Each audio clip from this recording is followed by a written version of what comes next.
आपको लड़ाई से कुछ नहीं मिलना। लेकिन कीव में राशन की जबरदस्त किल्लत की बात है। राशन की दुकानों में भारी भीड़ नजर आ रही है और इसकी वजह यह है कि सप्लाई लाइन कहां पर है। सप्लाई लाइन ही तो काट रखा है रूस ने। जो ये कह रहे हैं कि रूस यहां से वापस लौट जाए, नहीं तो उनको मरना पड़ेगा। लेकिन सबसे बड़ी बात है, सीज ऑफ कीव एक अपने अलग लेवल पर है।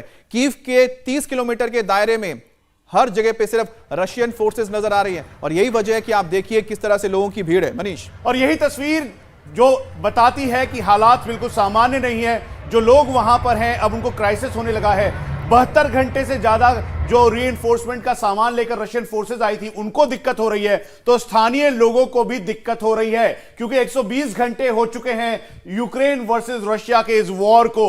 और इस समय जो स्थानीय लोग हैं वो परेशान हैं, अपने घरों को छोड़कर निकल रहे हैं। और जो लोग वहां पर हैं इस समय उनके लिए राशन, साथ में पैसा, पानी और बाकी जो लॉजिस्टिक्स हैं उनकी दिक्कत हो रही है। तस्वीरों में दिखाई दे रहा है कि इस समय खार्किव में जो तमाम लोग हैं वो घरों के बाहर हैं, राशन लेना चाहते हैं अपने बच्चों के लिए, अपने परिवार के लोगों के लिए। जो बैक होम जो लोग हैं उनके लिए खाने की सामग्री इकट्ठा करना चाहते हैं। इसीलिए चाहे एटीएम हो, पेट्रोल पंप हो या पेट्रोल स्टेशन, सीएनजी स्टेशन, वहां पर सभी जगह लंबी कतारें लगी हुई हैं। जो गैस पाइपलाइंस हैं वहां पर कंट्रोल स्टेशन। और एक और फिर से एक और तस्वीर जहां पर इस समय जो अटैक किए जा रहे हैं लगातार, और अटैक के बाद जो एरिया है उस एरिया को डोमिनेट करने के लिए जब यहां पर मिसाइल्स छोड़ी गई तो उसके बाद इस पूरी जगह आग लग गई। और ये एक बार फिर से कीव में भारी तबाही की ये तस्वीर है। जनरल दयाल, ये तस्वीरें दिख रही हैं, लगातार दिख रही हैं, और बेलारूस में बातचीत हो रही है। दोनों एक साथ एक ही पैटर्न पे चल रहे हैं।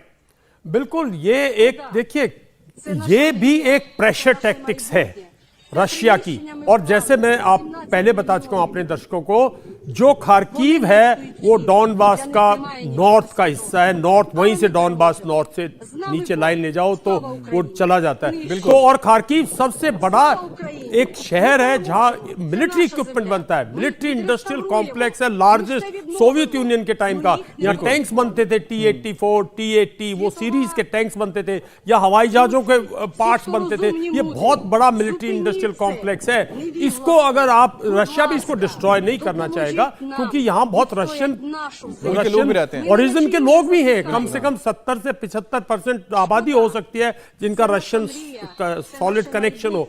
तो इसको वो सिर्फ कैप्चर करेगा एक तरह से इस एरिया में। जब उसका हो जाएगा ये एरिया, तो मैं समझता हूं एक बहुत पॉलिटिकल प्रेशर पड़ेगा। विजुअल फिर से देखते हैं, ये तस्वीरों में आप देखें।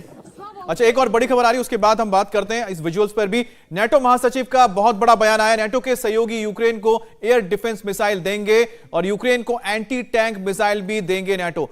तो लगातार जो हम कह रहे थे कि रशिया ने दावा किया ना कि जो एयर स्पेस है यूक्रेन का पूरी तरह से उनके दबाव में या फिर उनके कह सकते हैं कि कब्जे में है, यही वजह है कि यूक्रेन को अब एंटी एयरक्राफ्ट मिसाइल दिया जा रहा है और साथ ही एंटी टैंक मिसाइल दिए जाएंगे, एयर डिफेंस सिस्टम दिया जाएगा ताकि वो रूस का मुकाबला कर सके। क्योंकि एयर पावर जो है यूक्रेन का, उसको पूरी तरह से हम कह सकते हैं कि खत्म कर दिया है रूस ने, और उसकी तस्वीरें भी हमने आपको दिखाई थी। लेकिन जिसका हमें अंदेशा था, इस समय जो टर्की के दिए हुए TB2 जो यूएवीज हैं, आर्म्ड यूएवीज, उसका इस्तेमाल हमेशा यूक्रेन करता आया है। करीबन 8 की संख्या में इसके पास है, 6 यूक्रेन की आर्मी के पास है और 2 यूक्रेनियन नौसेना के पास है, लेकिन 48 और मिलने थे। और इसी का अंदेशा था एनलॉ मिसाइल, जो कि एंटी टैंक मिसाइल है, इस समय ब्रिटिश मिसाइल है जो कि इसको यूक्रेन को दिया गया है। वो भारी संख्या में दिया जाएगा ताकि वो एक बार फिर से रशिया के सामने खड़ा हो सके। जनरल दयाल, एक तरफ जहां आर्म्ड यूएवी दिया जा रहा है, उसके साथ साथ जो एंटी टैंक मिसाइल्स है, क्योंकि ये गेम चेंजर के तौर पर है,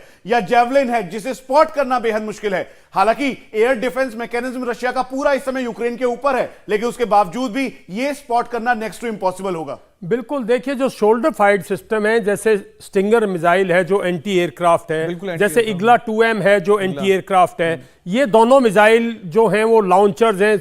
जवान एक यहां से फायर करता है और फिर लापता हो जाता है। इनको ढूंढना बहुत मुश्किल है और इसीलिए कॉशियस है रशियन एयरफोर्स।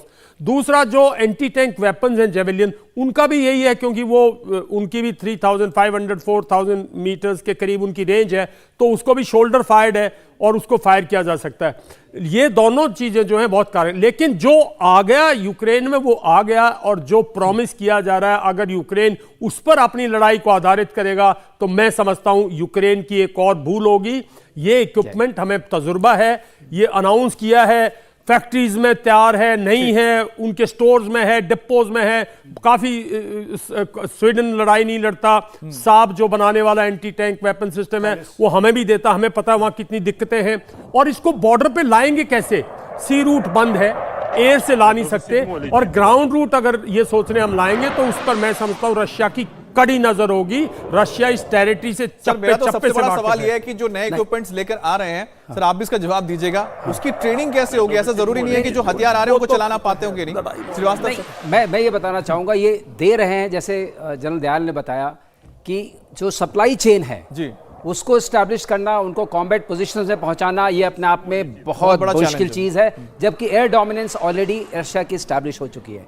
तो इस हालात में बहुत ही मुश्किल है। दूसरी चीज, जो ट्रेनिंग का मुद्दा आपने उठाया, मैं मानता हूं, क्योंकि हम लोगों ने इसको, मैंने खुद इस्तेमाल किया है, मैं खुद मिसाइल फायरर था।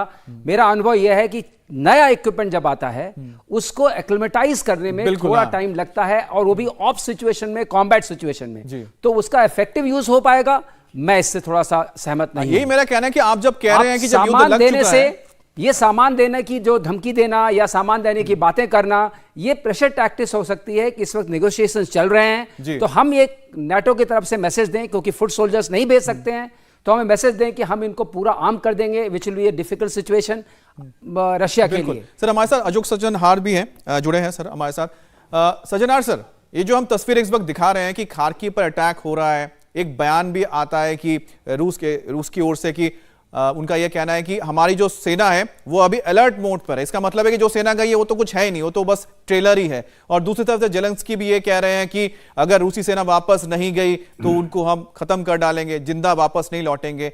ये सब जो चीजें हो रही हैं, क्या इसकी वजह ये टॉक्स है कि टॉक्स में कौन चाहता है किस पर प्रेशर क्रिएट करे और अपनी बात को मनवा ले? नहीं, बिल्कुल ठीक यही बात है। देखिए, ये साइऑप्स है, ये इंफॉर्मेशन वॉरफेयर है।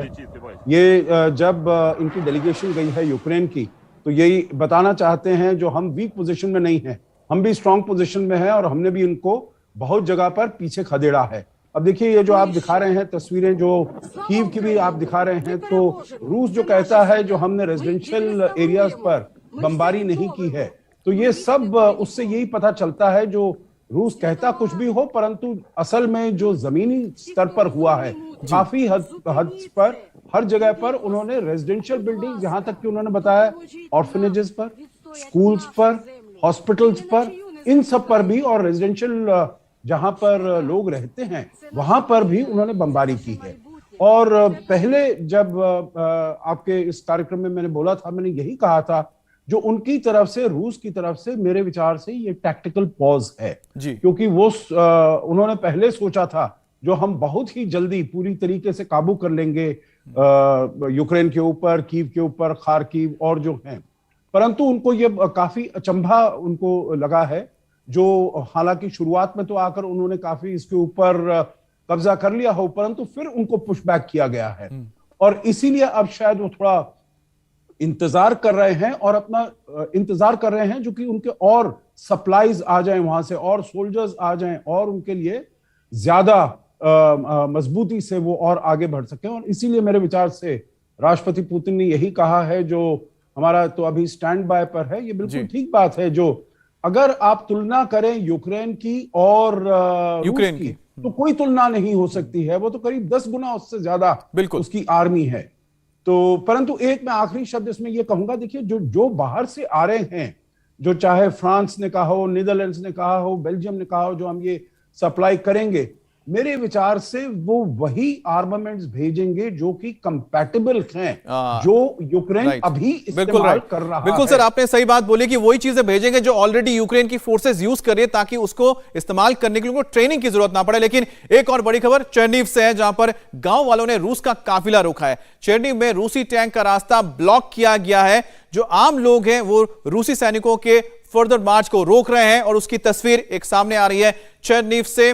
और चेरनीव की ये तस्वीर बताती है कि सारे इलाकों, कोई भी ऐसा इलाका बचा नहीं है। ये आपको बता दें करीब साउथ वेस्ट का इलाका पड़ता है चेरनीव, और चेरनीव में बताया जा रहा है कि जो गांव वालों हैं उन्होंने रोक दिया है रास्ता टैंक्स का, रूसी टैंक्स का। लेकिन तस्वीर आप देखिए, तो तस्वीर आप देख रहे हैं, शायद ये कोशिश एक होती है डिफाइंस की कि हम आपको आगे नहीं जाने देंगे, एक सॉलिडरिटी होती है अपने लोगों को लेकर दिखाने की।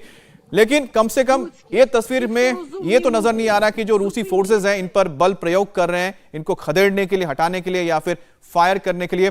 दलवीर सर, इसको आप देख के कैसे बताएंगे, क्योंकि आप तो खुद आर्मर्ड रेजिमेंट में रहे हैं, जब इस तरह के हालात कभी हो तो क्या सोचता है? उस पर तो टैंक है, तो लगता है चढ़ा के निकल जाए, कौन रोक सकता है उसको? देखिए, मैं यही कहने की कोशिश कर रहा हूं कि रशिया भी ऐसे नहीं है कि सिविलियंस पर टैंक चढ़ा देगा। जैसे एक वो तस्वीर दिखाई जा रही है, कार पर टैंक चढ़ा दिया, उसको टैंक चढ़ाने की आवश्यकता नहीं है। वो दूर से एक मशीन गन फायर कर देता, फट फट फट फट फट फट, कुछ लोग मर जाते, कुछ गिर जाते, कुछ भाग जाते।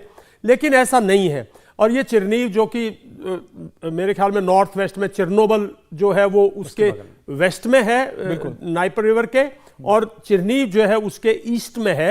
ये दोनों नाइपर रिवर के साइड से जो थ्रस्ट आए हैं, उसका शायद हो सकता है ये पीछे कुछ कॉलम जा रहा हो जिसको इन्होंने रोक लिया हो, और थोड़ी देर में गांव वालों ने ज्यादा रेजिस्टेंस नहीं की है। जो रेजिस्टेंस है वो बड़े शहरों में है, अर्बन एरियाज में, और अर्बन एरियाज में है। और जो रशिया ने वो गांव की स्पेस यूज नहीं की।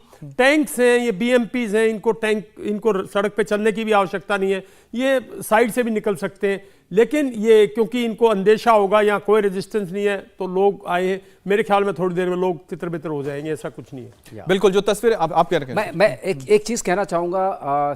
सज्जनहार साहब ने जो बताया कि जो असला दिया जा रहा है, मिसाइल्स और ये सब, वो कंपैटिबल होंगे। कंपैटिबल तो जरूर होंगे, लेकिन स्केलिंग की जरूरत पड़ेगी अगर मुझे ज्यादा पोजीशंस बनाने हैं। दैट मींस नए लोगों को ट्रेन करना पड़ेगा, नए लोगों को लगाना पड़ेगा, और वो स्केलेबिलिटी आना मुश्किल है। अगर आ भी गए ज़्यादा मात्रा में असले और मिसाइल्स और वो सब, तो हम कैसे स्केल करेंगे? क्योंकि हमारे पास सर को समझा दीजिए, मतलब कि अलग अलग जगह पे कैसे पहुंचाएंगे? पहुंचाना एक अलग चीज है, फिर अलग अलग जगह लोगों को स्थापित करना पड़ेगा जो उसको फायर कर सकें। दैट मींस अगर आज आपका 100 लोग थे जो उसको फायर कर सकते थे, कल आपको 200 लोग चाहिए, तभी नंबर ऑफ पोजीशंस बढ़ेगी। तो ये अपने आप में एक मुश्किल काम होगा। ऑपरेशन के 5-6 फेजेस हैं। अच्छा, एक पहला फेज था इन्वेजन या एडवांस, ठीक, पॉज। दूसरा फेज है असॉल्ट।